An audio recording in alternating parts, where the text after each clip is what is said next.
Dave Livingstone, o célebre missionário e explorador, 1813–1873.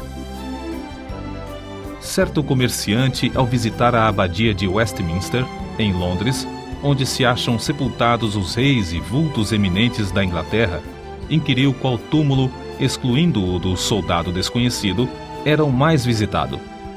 O porteiro respondeu que era o de Dave Livingstone. São poucos os humildes e fiéis servos de Deus que o mundo distingue e honra assim. Conta-se que em Glasgow, depois de passar 16 anos na África, Livingstone foi convidado a fazer um discurso perante o corpo discente da universidade. Os alunos resolveram vaiar esse camarada missionário, fazendo o maior barulho possível. Certa testemunha do acontecimento disse: contudo, desde o momento em que Livingstone compareceu perante eles, magro e delgado, depois de cair 31 vezes de febre nas matas da África e com um braço descansando numa tipóia depois do encontro com um leão, os alunos guardaram grande silêncio. Ouviram com o maior respeito tudo o que o orador relatou e a maneira como Jesus cumprira a sua promessa. Eis que eu estou convosco todos os dias, até a consumação dos séculos. Dave Livingstone nasceu na Escócia. Seu pai, Neil Livingstone, costumava contar aos filhos as proezas de seus antepassados por 8 gerações. Um dos bisavôs de Dave fugira com a família dos cruéis pactuários para os pantanais e montes escabrosos, onde podia adorar a Deus em espírito e em verdade. Mas mesmo esses cultos, que se realizavam entre os espinhos e às vezes no gelo, eram interrompidos, de vez em quando, pela cavalaria que chegava galopando para matar ou levar presos, tanto homens como mulheres. Os pais de Dave criavam seus filhos no temor do Senhor. O lar era sempre alegre e servia como notável modelo de todas as virtudes domésticas. Não se perdia uma hora durante os 7 dias da semana, e o domingo era esperado e honrado como o dia de descanso. Com a idade de 9 anos, Dave ganhou um Novo Testamento, prêmio oferecido ao repetir de cor o capítulo mais comprido da Bíblia, o Salmo 119. Entre as recordações mais sagradas da minha infância, escreveu Livingstone, estão as da economia da minha mãe para que os poucos recursos fossem suficientes para todos os membros da família. Quando completei 10 anos de idade, meus pais me colocaram em uma tecelagem para que eu ajudasse a sustentar a família. Com parte do salário da primeira semana, comprei uma gramática de latim. Dave iniciava o dia na tecelagem às 6 horas da manhã e, com intervalos para o café e o almoço, trabalhava até 8 da noite. Segurava a sua gramática aberta na máquina de fiar algodão e, enquanto trabalhava, estudava linha por linha. Às 8 horas da noite, dirigia-se, sem perder tempo, à escola noturna. Depois das aulas, estudava as lições para o dia seguinte, às vezes até a meia-noite, quando a mãe tinha de obrigá-lo a apagar a luz e dormir. A inscrição no túmulo dos pais de Dave Livingstone indica as privações no lar paterno. Para marcar o lugar onde descansa Neil Livingstone e Agnes Hunter, sua esposa, e para exprimir a gratidão a Deus dos seus filhos, João, Dave, Janet, Carlos e Agnes, por pais pobres e piedosos. Os amigos insistiam em que ele mudasse as últimas palavras para pais pobres, mas piedosos. Grifo do autor. Contudo, Dave recusou porque, para ele, tanto a pobreza como a piedade eram motivos de gratidão. Sempre considerou o fato de aprender a trabalhar longos dias, mês após mês, ano atrás ano, na fábrica de algodão, uma das maiores felicidades da sua vida. Nos feriados, Dave gostava de pescar e fazer longas excursões pelos campos e as margens dos rios. Esses passeios extensos lhe serviam tanto de instrução como de recreio. Saía para verificar na própria natureza o que estudara nos livros sobre botânica e geologia. Sem o saber, ele assim se preparava em corpo e mente para as explorações científicas e para o que escreveria com exatidão acerca da natureza na África. Aos 20 anos, houve grande mudança espiritual em Dave Livingstone, que determinou o rumo de todo o resto da sua vida. A bênção divina inundou-lhe o ser como inundara o coração do apóstolo Paulo ou de Agostinho, e outros do mesmo tipo, dominando os desejos carnais. Atos de abnegação, muito difíceis de executar sob a lei férrea da consciência, tornaram-se serviços de vontade livre sob o brilho do amor divino. É evidente que fora movido por uma força calma, mas tremenda, dentro do próprio coração, até o fim da vida. O amor que começou a comovê-lo na casa paterna continuou a inspirá-lo durante todas as longas e enfadonhas viagens pela África e o levou a ajoelhar-se à meia-noite no rancho em Ilala, de onde seu espírito, enquanto ainda orava, voltou ao seu Deus e Salvador. Dave, desde a infância, ouvia falar de um missionário valente na China, cujo nome era Gutslav. Nas suas orações, à noite, ao lado de sua mãe, orava por ele. Com a idade de 16 anos, Dave começou a sentir desejo profundo de fazer conhecido o amor e a graça de Cristo, aqueles que jaziam em densas trevas, e resolveu firmemente, no coração, dar também sua vida como médico e missionário ao mesmo país, a China. Ao mesmo tempo, o professor da sua classe da escola dominical, Dave Hogg, o aconselhava: Ora, moço, faça da religião o motivo principal da sua vida cotidiana, e não uma coisa inconstante, se quer vencer as tentações e outras coisas que o querem derribar. E Dave assentou no seu coração dirigir sua vida por essa norma. Ao completar 9 anos de serviços na fábrica, foi promovido a um trabalho mais lucrativo. Conseguiu concluir seus estudos, recebendo o diploma de licenciado da Faculdade de Médicos e Cirurgiões de Glasgow, sem ter recebido um tostão de auxílio de alguém. Se os crentes não o tivessem aconselhado a que falasse à Sociedade Missionária de Londres acerca de enviá-lo como missionário, ele teria ido por seus próprios esforços, declarou Livingstone mais tarde. Durante todos os anos de estudo para ser médico e missionário, sentia-se dirigido para trabalhar na China. Certa vez, numa reunião, ouviu o discurso de um homem de barba comprida e branca, alto, robusto e de olhos bondosos e penetrantes, chamado Roberto Moffat. Esse missionário voltara da África a um país misterioso cujo interior era então desconhecido. Os mapas desse continente tinham no centro enormes espaços em branco, sem rios e sem serras. Falando a respeito da África, Moffat disse a Dave Livingstone: há uma vasta planície ao norte, onde tenho visto, nas manhãs ensolaradas, a fumaça de milhares de aldeias, onde nenhum missionário ainda chegou. Comovido ao ouvir falar em tantas aldeias sem o evangelho e sabendo que não podia mais ir à China por causa da guerra que havia naquele país, Livingstone respondeu: irei imediatamente para a África. Com isso, os irmãos da missão concordaram, e Dave voltou ao humilde lar em Blantyre para se despedir dos pais e irmãos. Às 5 horas da manhã do dia 17 de novembro de 1840, a família se levantou. Dave leu os Salmos 121 e 135 com eles. O sol não te molestará de dia e nem a lua de noite. O Senhor guardará a tua entrada e a tua saída, desde agora e para sempre. Essas palavras ficaram gravadas no seu coração e o fortaleceram quando teve de suportar calor e perigos durante os longos anos vividos mais tarde na África. Depois de orarem, despediu-se da sua mãe e irmãs e andou a pé, com seu pai, que o acompanhou até Glasgow. Depois de se despedirem um do outro, Dave embarcou no navio para não mais ver, aqui na terra, o rosto nobre de New Livingstone.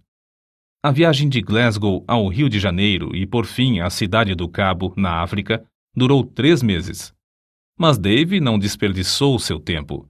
O comandante se tornou seu amigo íntimo e ajudou-o a preparar os cultos nos quais Dave pregava aos tripulantes do navio. O novo missionário aproveitou também a oportunidade para, estando a bordo, aprender a usar o sextante, e saber exatamente a posição do navio, observando a lua e as estrelas. Essa ciência lhe foi mais tarde de incalculável valor para orientar-se nas viagens de evangelização e exploração do imenso interior desconhecido, do qual subia a fumaça de 1000 vilas sem missionário. Da cidade do Cabo, a viagem de 190 léguas foi feita aos solavancos, num carro de boi, através de campos incultos. A viagem durou 2 meses até chegar em Curumã, onde devia esperar o regresso de Roberto Moffat. Desejava estabelecer-se em um lugar 50 a 60 léguas mais para o norte de qualquer outro em que houvesse obra missionária. Para aprender a língua e os costumes do povo, nosso pioneiro passava o tempo viajando e vivendo entre os indígenas. O seu boi de sela passava a noite amarrado, enquanto ele assentava-se com os africanos ao redor do fogo, ouvindo as lendas dos seus heróis. Livingstone, por sua vez, contava-lhes as preciosas e verdadeiras histórias de Belém, da Galiléia e da Cruz. Não parou com os estudos enquanto viajava, fazendo mapas dos rios e serras do território percorrido. Em uma carta a um amigo, escreveu que descobrira 32 qualidades de raízes comestíveis e 43 espécies de fruteiras que davam no deserto sem serem cultivadas. Do ponto que havia alcançado, faltavam-lhe apenas 10 dias de viagem para chegar ao grande lago Ngami, que só descobriu 7 anos depois. De Curumã, o missionário, licenciado da Faculdade de Médicos e Cirurgiões de Glasgow, escreveu a seu pai: "Tenho uma clientela grande. Há pacientes aqui que andaram mais de 60 léguas para receber tratamento médico. Esses, ao regressarem, enviarão outros para o mesmo fim." Estabeleceu a sua primeira missão no lindo vale de Mabotsa, na terra de Bacarla. Em uma carta escrita de Curumã, Livingstone assim descreveu o local que escolhera para centro de evangelização. Está situado em um anfiteatro de serras que se intitula Mabotsa, isto é, Ceia de Bodas. Que Deus nos ilumine com a sua presença, para que, por intermédio de servos tão fracos, muito povo ache entrada para a ceia das bodas do Cordeiro.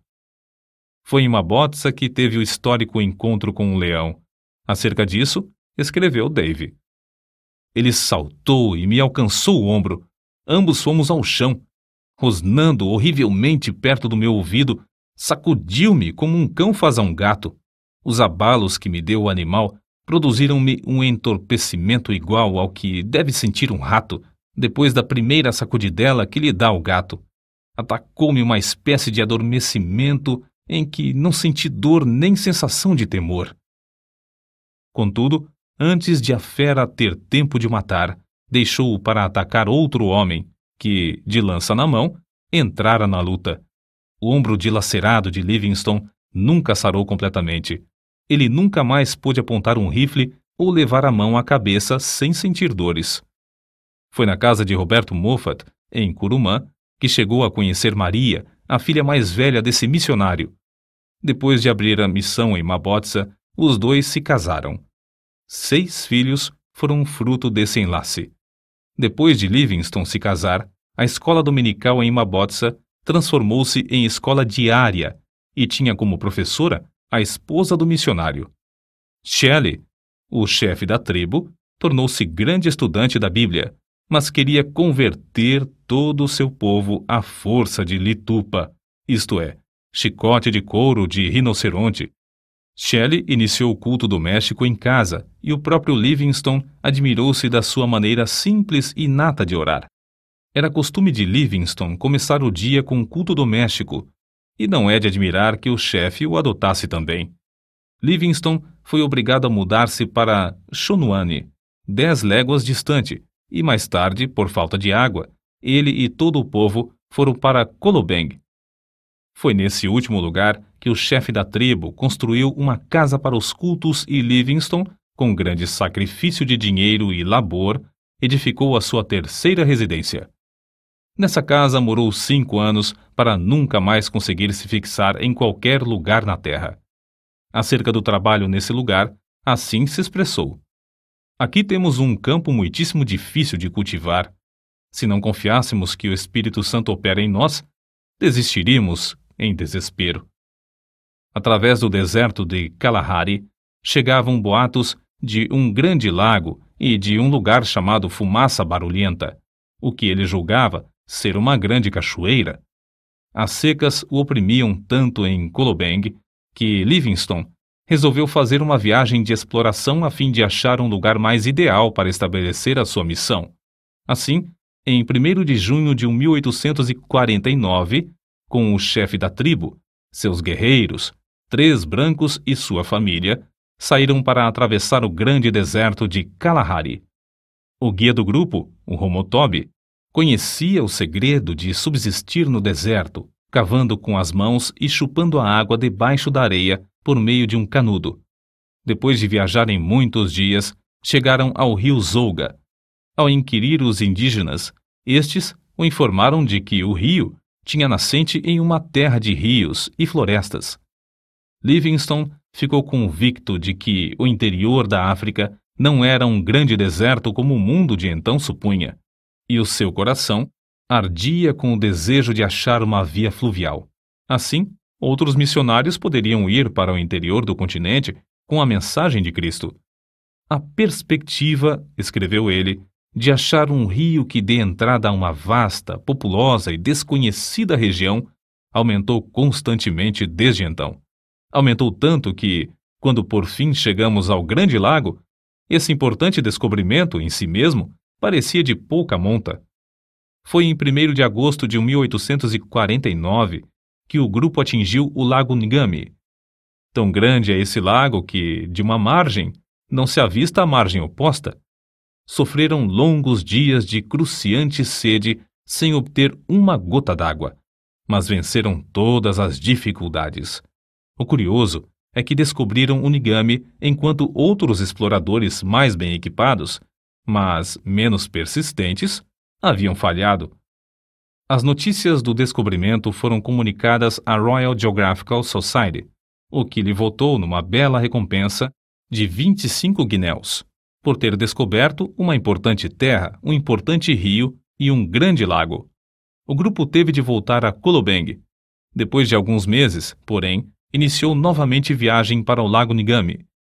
Não queria separar-se da sua família e levou-a em um carro de boi. Mas, ao alcançar o rio Zouga, os filhos foram atacados pela febre e ele teve de voltar com a família. Nasceu-lhe uma filha, que morreu logo de febre. Livingstone, contudo, ficou mais firme do que nunca na sua resolução de achar um caminho para levar o evangelho ao interior da África. Depois de descansar alguns meses com a família, na casa de seu sogro em Kurumã, saíram com o propósito de achar um lugar saudável onde pudessem estabelecer uma missão mais para o interior. Foi nessa viagem, em junho de 1851, que descobriu o maior rio da África Oriental, o Zambezi, rio do qual o mundo de então nunca ouvira falar.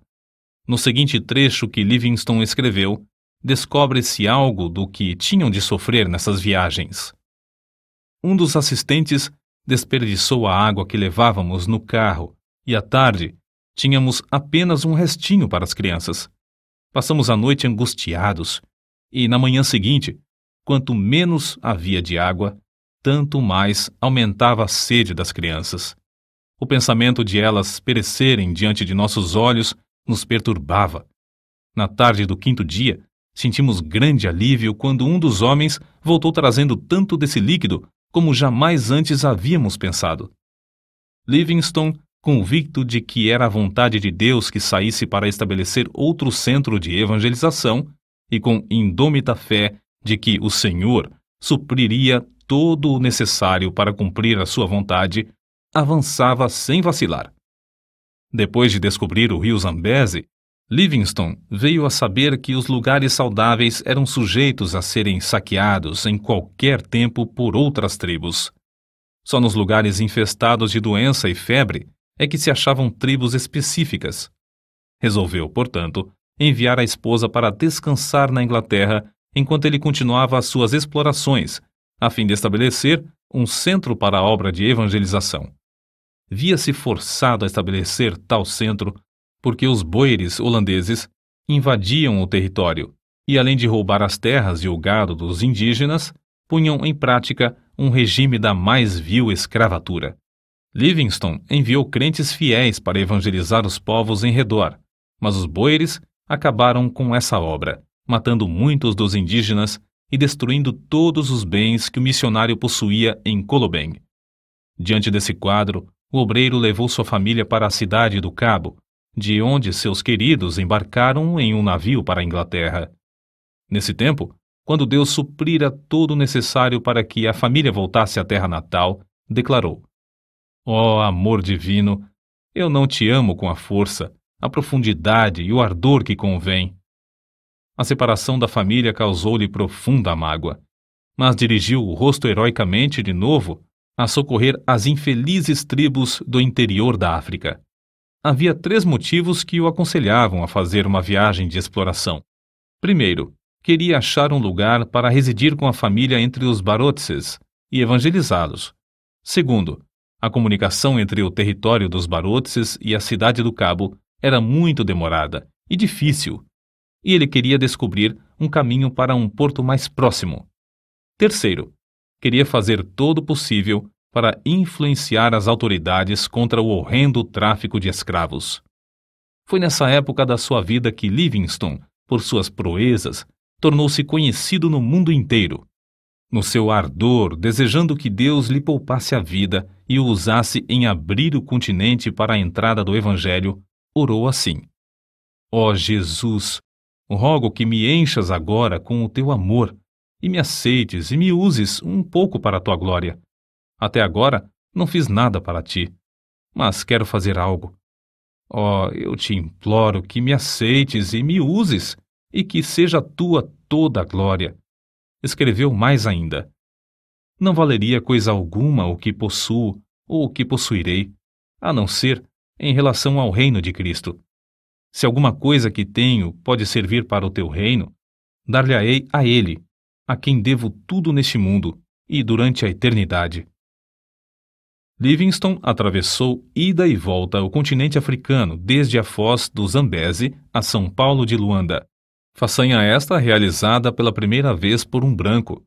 Nas memórias que escrevia diariamente, nota-se como admirava as lindas paisagens de um continente que o mundo julgava ser um vasto deserto. Chegou a Luanda magro e doente.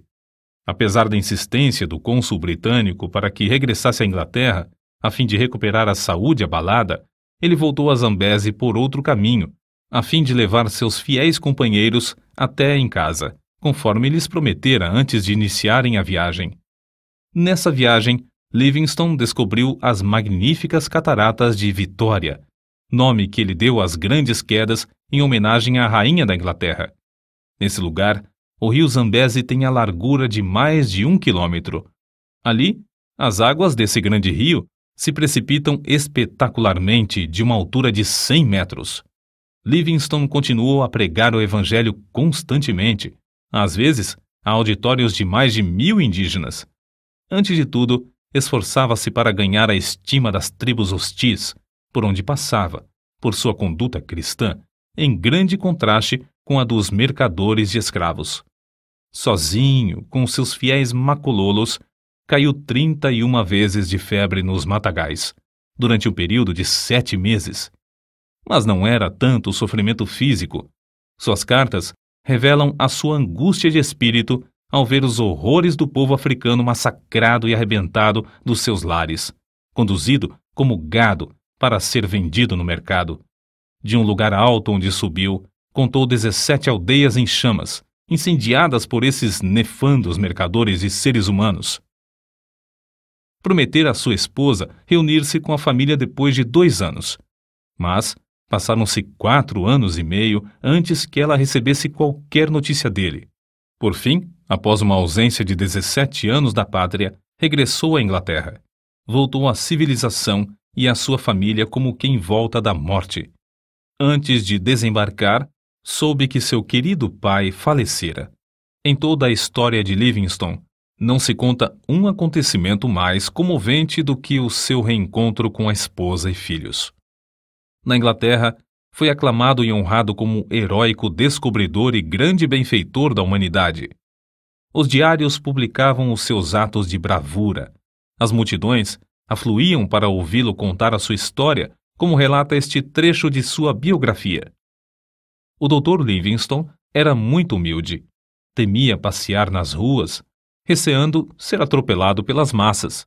Certo dia, na Regent Street, em Londres, foi apertado por tão grande multidão que só com grande dificuldade conseguiu refugiar-se num táxi. Pela mesma razão, evitava ir aos cultos.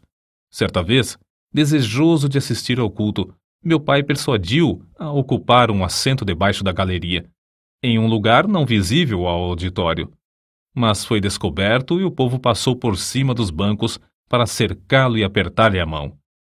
Uma das muitas coisas que levou a efeito, enquanto na Inglaterra, foi a de escrever seu livro. Viagens Missionárias alcançou enorme circulação e produziu mais interesse da questão africana do que qualquer movimento anterior. Em março de 1858, com a idade de 46 anos, Livingstone, acompanhado de sua esposa e filho mais novo, Osvaldo, embarcou novamente para a África. Deixando os dois na casa do sogro, o missionário Moffat, Livingstone continuou as suas viagens. No ano seguinte, descobriu o lago Nyassa. Recebeu também uma carta da esposa da casa de seus pais em Curumã, informando-o do nascimento de mais uma filha.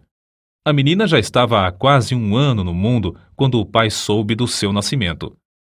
As explorações dos rios Zambeze, Tete e Shire e do lago Nyassa foram feitas com o propósito de saber quais os pontos mais estratégicos para a evangelização, e missionários foram enviados da Inglaterra para ocupar esses lugares. Em 1862, a esposa reuniu-se a ele novamente e acompanhava-o nas viagens, mas 3 meses depois faleceu, vítima da febre, e foi enterrada em uma encosta verdejante na margem do rio Zambeze. No seu diário, Livingstone assim escreveu: Chorei-a porque merece as minhas lágrimas. Amei-a ao nos casarmos, e quanto mais tempo vivíamos juntos, tanto mais a amava. Que Deus tenha piedade dos filhos. Um dos maiores obstáculos que Livingstone enfrentou na obra missionária foi o terror dos indígenas ao verem o rosto de um homem branco. Não era para menos, se considerarmos suas atrocidades. Aldeias inteiras em ruínas, fugitivos escondendo-se nos campos de alto capim, sem nada terem para comer, centenas de esqueletos e cadáveres insepultos, comboios de homens e mulheres algemados aos troncos, seguros pelo pescoço, conduzidos aos portos. É difícil concebermos a magnitude da desolação criada por homens cruéis que participavam do tráfico de escravos. Esses homens tentavam, também, com ódio cruel e arte diabólica, terminar com a obra de Livingstone. Finalmente conseguiram, por meio da política do seu país, induzir a Inglaterra a chamá-lo de volta à sua terra. Foi assim que Livingstone chegou de novo à sua pátria depois de uma ausência de cerca de 8 anos. Os crentes e amigos na Inglaterra, animados pela visão de Livingstone, começaram a orar e enviar-lhe dinheiro para continuar sua obra no continente negro. O nosso herói desembarcou pela 3ª e última vez na África, em Zanzibar. Na expedição que iniciou em Zanzibar, descobriu os lagos Tanganyika, 1867, Moero, 1867, e Bangueolo, 1868. Passou 5 longos anos explorando as bacias desses lagos. A oração e a palavra de Deus foram o seu sustento espiritual durante esses anos de provações, que sofria por parte dos negociantes de escravos. Resolveu, então, fazer o possível para descobrir as nascentes do rio Nilo e solver um problema que durante milhares de anos havia zombado dos geógrafos. Sabia que se descobrisse as nascentes do famoso Nilo, o mundo todo lhe daria ouvidos acerca da chaga aberta na África, o comércio de escravos. É interessante conhecer o que ele escreveu. O mundo acha que busco fama, porém, eu tenho uma regra, isto é, Não leio coisa alguma sobre os elogios que me fazem. Ele sabia que, ao findar a escravatura, o continente se abriria para deixar entrar o Evangelho. Durante os longos intervalos de tempo em que uma carta e outra era recebida na Inglaterra, vindas do coração da África, circularam boatos de que Livingstone morrera. Não só os homens que traficavam escravos queriam matá-lo, mas também muitos dos próprios indígenas, por não acreditarem existir um homem branco que fosse amigo de coração. Ele mesmo contou muitos fatos relacionados às ciladas na terra do Maniuema para o matarem. Nesse lugar, ele escreveu no seu diário: "Li toda a Bíblia 4 vezes, enquanto estive em Maniuema. Na solidão, achou grande conforto nas Escrituras. Reconhecia sempre a possibilidade de perecer nas mãos dos inimigos, mas sempre respondia à insistência dos amigos com esta pergunta: não pode o amor de Cristo constranger o missionário a ir onde a traficância leva o mercador de escravos?" Pela primeira vez, nas milhares de léguas que caminhou, os pés do pioneiro falharam. Obrigado a ficar algum tempo em uma cabana, todos os seus companheiros o abandonaram, à exceção de 3 que permaneceram com ele. Reduzido a pele e ossos por causa da grave doença que sofrera em Maniuema, por fim, chegou a Ujiji. Não tinha recebido cartas havia 2 anos e esperava receber também as provisões que enviara para lá. Contudo, as cartas não haviam chegado. Com o corpo enfraquecido e destituído de roupas e alimentos, veio a saber que lhe tinham roubado tudo. Nessa situação, ele escreveu: "Na minha pobreza, senti-me como o homem que, descendo de Jerusalém a Jericó, caiu nas mãos de ladrões. Não tinha esperança de que sacerdotes, levitas ou o bom samaritano viessem em meu socorro. Entretanto, quando minha alma se achava mais abatida, o bom samaritano já estava bem perto de mim."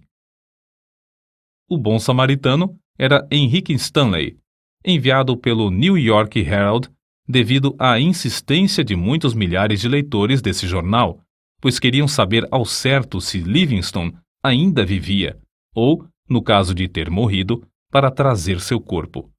Stanley passou o inverno com Livingstone, mas este recusou-se a ceder aos apelos do jornalista para que voltasse à Inglaterra. Livingstone podia voltar e descansar entre amigos, com todo o conforto, mas preferiu ficar e realizar seu anelo de abrir o continente africano ao Evangelho. A sua última viagem foi para Luapula, pois desejava verificar se esse rio era a nascente do Nilo ou do Congo. Nessa região, chovia incessantemente. Livingstone sofria dores atrozes. Dia após dia, tornava-se-lhe mais e mais difícil caminhar. Foi então carregado pela primeira vez pelos fiéis companheiros Suzy Schumann e Jacob Wainwright, todos indígenas. No seu diário, as últimas notas que escreveu dizem: "Cansadíssimo fico. Recuperada a saúde. Estamos nas margens do Mililamo." Chegaram à aldeia de Chitambo, em Ilala, onde Suzy fez uma cabana para ele. Nessa cabana, a 1º de maio de 1873, fiel Suzy achou seu bondoso mestre de joelhos ao lado da cama, morto. Orou enquanto viveu e partiu deste mundo orando. Os 2 fiéis companheiros, Suzy e Schumann, enterraram o coração de Livingstone debaixo de uma árvore em Chitambo, secaram e embalsamaram o corpo e o levaram até a costa, viagem que durou alguns meses e exigiu que passassem pelo território de várias tribos hostis. O sacrifício desses valentes filhos da África, sem terem qualquer propósito de remuneração, não será esquecido por Deus nem pelo mundo. O corpo, depois de chegar em Zanzibar, foi transportado para a Inglaterra, onde foi sepultado na abadia de Westminster, entre os monumentos dos reis e heróis daquela nação. Não havia dúvida quanto ao corpo de Livingstone. Era fácil de identificar. O osso de cima do braço esquerdo tinha distintamente as marcas dos dentes do leão que o atacara. Entre os que assistiram ao enterro estavam seus filhos e o velho missionário Roberto Moffat, pai de sua querida esposa. A multidão consistia de povo humilde que o amava e dos grandes que o honravam e respeitavam.